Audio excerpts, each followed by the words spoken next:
ভাইজান আমার বন্ধুগণ দেখেন দেখেন নামাজের জন্য আপনার আমার কবরের মধ্যে কেমন আযাব হতে পারে। আমার ভাইরা রে, আমার বন্ধুগণ, নবীজি আসরের সময় মসজিদের মধ্যে বসা ছিল, অথবা কিতাবের লেখক লেখে নবীজির চারজন সাহাবী হযরত আলী রাদিয়াল্লাহু তাআলা বসা ছিল। 7 বছরের একটা সন্তান অথবা 13 বছরের একটা সন্তান। আমার ভাইরা, এই সন্তান চোখের পানি নে দৌড়ে দৌড়ে আসিয়া ডাকতে বলতেছে, কে আছে কে আছে, আমার বাবার জানাজার নামাজ পড়ায় দিবে। জোরে বলে আল্লাহু আকবার। আমার ভাইরা, হযরত আলী রাদিয়াল্লাহু তাআলা ডাকতে বলছে, বেটা রে কি জন্য কান্না করো, আমি তোমার বাবার জানাজার নামাজটা পড়ায় দিব। ভাইজান এই কথা বলার পরে এইবার এই যুবক, এই ছোট্ট সন্তান 7 বছর অথবা 13 বছরের সন্তান এইবার চলে গেল। হযরত আলী বলছে, ও নবীর সাহাবী, আমার বাবা গতকাল মারা গেছে, আমার বাবার জানাজার নামাজটা পড়াইতে হবে। এই কথা বলার পর আলী বলছে, যাও তোমার মাকে বলো তোমার বাবাকে যেন গোসল করে রেডি করে। জোরে জোরে বলি না সুবহানাল্লাহ। কিসের কথা বলছে? যে গোসল করে রেডি করো, আমি তোমার বাবার জানাজার নামাজ পড়াবো। আমার ভাইরা রে, কিতাবের লেখক লেখে আলী রাদিয়াল্লাহু তাআলা বলছে, আবু বকর ভাই আপনি যাবেন, দায়িত্ব নবী আপনি দিয়েছে, আপনি ছেলের বাবার জানাজার নামাজটা পড়াবেন। ভাই গো, এইবার সব কিছু রেডি হয়ে গেল। জানাজার নামাজের যখন কাতার দাঁড় হয়ে গেল, বলেন তোমরা যখন জানাজার নামাজের কাতার দাঁড় হয়ে যায়, আমরা যখন জানাজার কাতার দাঁড় হওয়ার পরে আমরা কিন্তু তাকবীর দিয়ে নামাজ শুরু করি। জোরে বলেন ঠিক কিনা? আমার ভাইরা, আমার বন্ধুগণ, এইবার হযরত আবু বকর যখন তাকবীর প্রথম দিয়েছে, জানাজার নামাজ শুরু করছে, হঠাৎ করে দেখে কাপড়ের মধ্যে কি যেন নড়াচড়া করতেছে। জোরে জোরে বলেন আল্লাহু আকবার। আমার ভাইরা রে, প্রথমবার তাকবীর দেওয়ার পর এই কাফনের মধ্যে কি জানি নড়তেছে। আমরা হলে জানাজাতে দৌড় মারতাম। যেরকম ঠিক কিনা?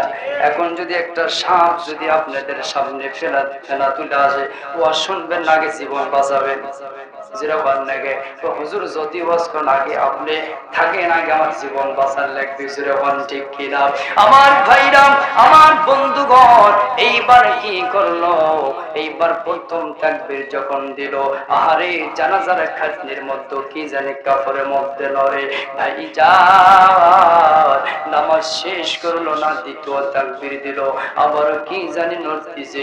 এভাবে চতুর্থবার তাকবীর দেওয়ার পরে একটু পরে লক্ষ্য করে দেখে কাপড়ের ভিতর থেকে রক্ত বের হতেছে। জোরে জোরে বলি নাউজুবিল্লাহ। আমার ভাইরা, তাকবীর দেওয়ার পরে আবু বকর আকাশের দিক তাকায়, কয় আল্লাহ,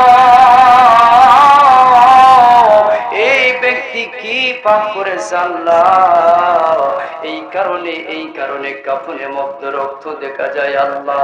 এইবার এই কথা বলার পরে আহারে কে যেন বলছে, আবু বকর দেরি করবেন না, আপনি লাশের কাফনের মরণ দেওয়া আছে, চকলেটের মতন ভাঁজ করা আছে, এই কাফনের মরণটা খুলিয়া দেখে একটা সাপ দেখা যায়। সেটা বলেন কি দেখা যায়? একটা সাপ দেখতে পারবেন। এইবার আবু বকর বিসমিল্লাহ বলিয়া কাফনের কাফনটা যখন খুললো, আহারে মুসলমান, একটা সাপ এই ব্যক্তির মাথার মধ্যে শুরু করে পুরো শরীর বারবার দংশন করছে। ভাইজান দংশন করার কারণে রক্ত খনন হইতে শুরু হয়েছে। রক্ত গলন যখন পড়ছে, আবু বকর বলছে, আল্লাহ আমি জানতে চাই কারণ কি? আল্লাহ বলছে, আবু বকর তুমি আমার সাপকে জিজ্ঞাসা করো, আমার সাপ উত্তর দিয়ে দিবে। সূরা বলে আল্লাহু আকবার। আমার ভাইরা রে, আমার বন্ধুগণ, আবু বকর মহম্মদের সাপোর্ট কি জন্য তুমি এসেছো, কি জন্য এসেছো? বলে শুনে নেন আমিরুল মুমিনিন খলিফাতুল মুসলিমিন, এই ব্যক্তি প্রত্যেকদিন 5 ওয়াক্ত নামাজ পড়তো, কিন্তু 5 ওয়াক্ত নামাজ জামাতে পড়তো। আজকে আসরের নামাজ এই ব্যক্তি জামাতে না পড়ার কারণে আমার আল্লাহ আমাকে বলছে, যাও যাও তুমি মৃত্যুর পর থেকে কিয়ামত পর্যন্ত দংশন করতে থাকবা। আমার ভাইরা, এই কথা বলার পরে, এই কথা শোনার পরে আবু বকর সন্তান, ছোট্ট সন্তানকে বলছে, বাবা তোমার মার কাছ থেকে শুনে আসুন তো তোমার বাবা কেমন আমলদার ছিল। বলতেছে, মা বলো তো আমার বাবা কেমন আমলদার ছিল। বলতেছে, তোমার বাবা এমন আমলদার ছিল, এমন ছিল প্রত্যেকদিন 5 ওয়াক্ত নামাজ পড়তো।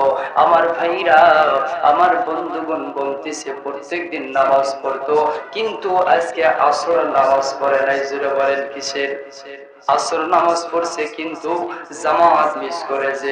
এই জন্য যদি আপনার সাপ দংশন করে, আমরা কত ওয়াক্ত নামাজ কাজে করলাম, আমরা অনেকে আছি নামাজ পড়ি না। তাহলে বলেন তো এইখান থেকে শিক্ষা নিতে হবে, যত ব্যস্ততা থাকি নামাজ কোনোদিন আপনার বাদ দেওয়া যাবে না। জোরে বলেন ঠিক কিনা? কি করা যাবে না? যতই ব্যস্ততা থাকি কিন্তু নামাজ বাদ দেওয়া যাবে না। কারণ নামাজ আপনার জন্য ফাদখুলি ফি ইবাদি ওয়াদখুলি জান্নাতি, যে ইবাদত করবে সে আল্লাহর জান্নাতে প্রবেশ করবে। জোরে বলেন আল্লাহু আকবার। ও মুসলমান, এই জন্য বলেন তো আমাদের নামাজের দরকার আছে কিনা? নামাজের দরকার আছে। এটা ইহকাল পরকাল আপনার মুক্তির জন্য, জান্নাত পাওয়ার জন্য আপনার আমার নামাজ পড়া লাগবে। জোরে বলেন ঠিক কিনা? কিন্তু নামাজও বললাম হারাম খেলাম, তাহলে কি নামাজ হবে? না। নামাজ পড়লাম ভাতিজার সম্পত্তি মেরে খেলাম, এমনও হাজি সাহেব মনসা আছে, দেখবেন 3টার সন্তান, 2 সন্তান জমি দিছে, আরেকজনও শুধু দোয়া করে আগে দিছে। জোরে বলেন ঠিক কিনা? বলেন দেখি জান্নাত পাবে? জান্নাত তো দূরের কথা, কিয়ামতের ময়দানে জালেমের কাতারে দাঁড় হতে হবে। জোরে বলেন ঠিক না বাজি? আসেন আমি আপনাদের মাঝে সংক্ষিপ্ত কিছু আলোচনা করেছি, এর মধ্যে যদি ভুল ত্রুটি হয়ে যায় আল্লাহর কাছে ক্ষমা চাই, আল্লাহ যেন ক্ষমা করে দেয় এবং আমি আপনি সহ যেন সবাইকে আমল করার তৌফিক দান করে। সকলে বলে আমিন। এখানে আমার আলোচনা শেষ করলাম। আসসালামু আলাইকুম ওয়া রাহমাতুল্লাহি ওয়া বারাকাতুহু।